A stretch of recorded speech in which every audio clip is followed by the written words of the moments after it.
یہ جو C D F notification میں یہ جو تاخیر ڈیلے یہ آپ کی نظر میں جو ہے کیا اس کی ریزن تھی؟ کیونکہ ایک ریزن جو سامنے آ رہی تھی کچھ صحافیوں نے، آپ نے بھی دیکھا ہوگا آ کے جو ہے وہ بڑے ویلاگز وغیرہ کیے اور انہوں نے کہا کہ بھائی سویلین سائڈ کو جو ہے وہ ریزرویشنز جو ہیں وہ ہو گئی ہیں، مطلب نواز شریف کسی چیز پہ جو ہے وہ ڈٹ گئے. ایسا ہی تھا کچھ؟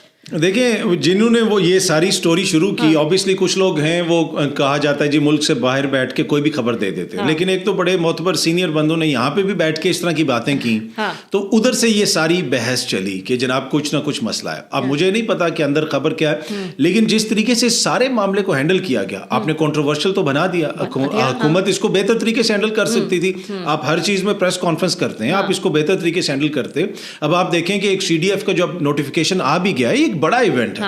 دیکھیں نا، ہم ایک ایسے سال میں سے گزر رہے ہیں کہ جہاں پہ بھارت نے ہم پہ حملہ کیا، اور بھارت کے جو ہم نے بھارت کے ساتھ کیا پوری دنیا نے دیکھا.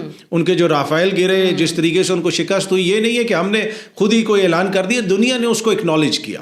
لیکن اس ایسے سال کے اندر جہاں پہ آپ اتنی بڑی ایک ریسٹرکچرنگ کر رہے ہیں، اس لیے کہ وقت چینج ہو رہا ہے، آپ کہہ رہے ہیں کہ ہم نے ایک نئی کمانڈ بنانی ہے، یہ جانا ہے، یہ کرنا ہے، وہ کرنا ہے. اس میں آپ نے اگر ایک نوٹیفیکیشن نکالنا ہے اتنی امپورٹنٹ چیز کے حوالے سے، کیا اس کو بہتر طریقے سے ہینڈل نہیں کیا جا سکتا تھا؟ اب جو مرضی آپ کہہ لیں کہ یہ نہیں تھا، وہ نہیں تھا، لیکن یقیناً کہیں نہ کہیں حکومت کی جانب سے بہت زیادہ مس ہینڈل کیا گیا. اب اس میں دو چیزیں، یا تو بدنیتی تھی، جان کے آپ ڈیلے کرنا چاہتے تھے، یا نااہلی تھی.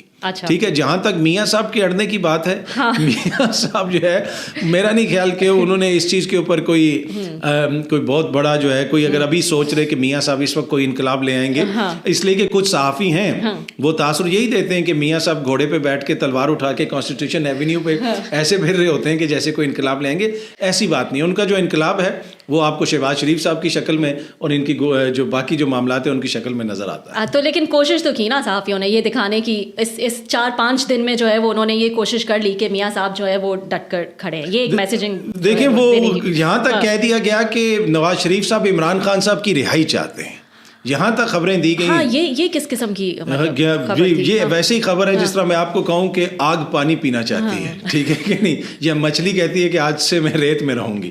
تو یہ اسی قسم کی سٹوریاں. یہ مطلب کہ ہر موقع کے اوپر وہ میاں صاحب کی لانچنگ شروع ہو جاتی ہے. آپ نے دیکھا ایک ناکام جو شاعر ہوتا ہے، ویسے تو شاعر سارے ہی کامیاب ہوتے ہیں، وہ ہر موقع پہ اس کی کوشش ہوتی ہے کہ کچھ بھی بات ہو رہی ہے میں اپنا ایک شعر اندر ڈال دوں. تو یہ کوئی بھی موقع ہو تو کچھ صحافیوں کی کوشش ہوتی ہے کہ وہ میاں صاحب کو لانچ کر دیں، ان کا انقلابی جو ہے دوبارہ زندہ کر دیں، اس لیے کہ باقی جو زمینی حالات ہیں وہ ان کے سامنے. تو میرا نہیں خیال کہ اس میں میاں صاحب کا کوئی کردار تھا، لیکن گورنمنٹ کی مس ہینڈلنگ مجھے نظر آتی ہے.